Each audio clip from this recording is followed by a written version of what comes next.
You're probably wondering why I've spent the last 30 years studying the work of C.G. Jung. He sums it up in the conclusion of Answer to Job, paragraph 746. At the end of that paragraph, he says, referring to man, since he has been granted an almost godlike power, he can no longer remain blind and unconscious. He must know something of God's nature and of metaphysical processes if he is to understand himself and therefore achieve knowledge of the divine. Now, this paragraph begins as follows.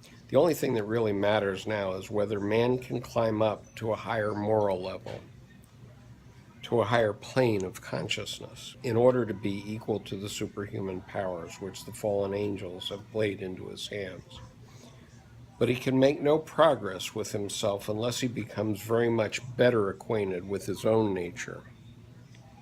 Unfortunately, a terrifying ignorance prevails in this respect, and an equally great aversion to increasing the knowledge of his intrinsic character. We can, of course, hope for an undeserved grace of God, who hears our prayers, but God, who also does not hear our prayers, wants to become man, and for that purpose he has chosen the creaturely man filled with darkness, the natural man who is tainted with original sin, and who learnt the divine arts and sciences from the fallen angels. The guilty man is eminently suitable and is therefore chosen to become the vessel for the continuing incarnation. We now know again that God is not only to be loved, but also to be feared. He fills us with evil as well as with good. Otherwise, he would not need to be feared. And because he wants to become man, the uniting of his antinomy must take place in man.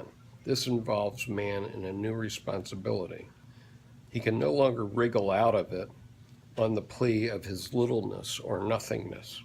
For the dark God has slipped the atom bomb and chemical weapons into his hands and given him the power to empty out the apocalyptic vials of wrath on his fellow creatures. Since he has been granted an almost godlike power, he can no longer remain blind and unconscious.